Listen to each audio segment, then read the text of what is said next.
Soal elektabilitas Mahfud juga diakui Ketua DPP PDI Perjuangan Puan Maharani yang menjadi komandan dalam Pilpres 2024 di Partai Banteng.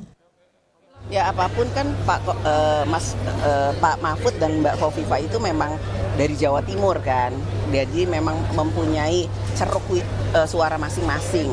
Ya itu juga menjadi pertimbangan dan tentu saja calon presiden yang ada mempertimbangkan hal tersebut, termasuk PDI Perjuangan.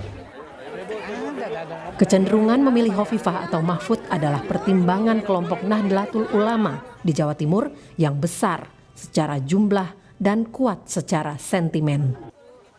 Malah untuk Khofifah ada 30 juta anggotanya yang tergabung dalam Muslimat NU, organ perempuan di tubuh NU.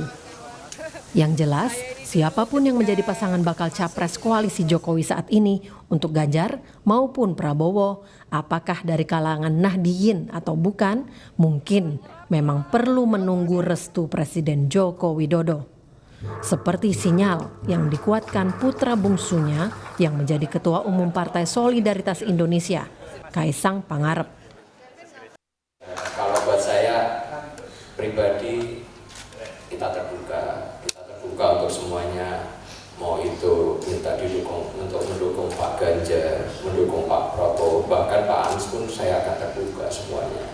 Tapi balik lagi, jangan kesusu. Itu pesan dari surat saya.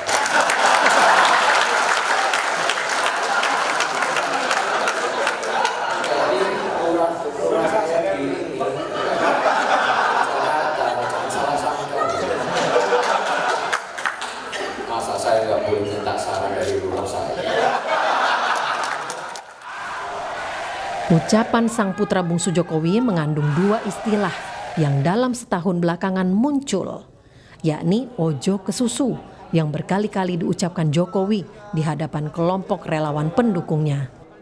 Serta istilah Pak Lurah yang diakui Jokowi baru diketahuinya saat pidato kenegaraan menjelang Hari Kemerdekaan ke-78 RI pada 17 Agustus 2023. Tim Liputan Kompas TV.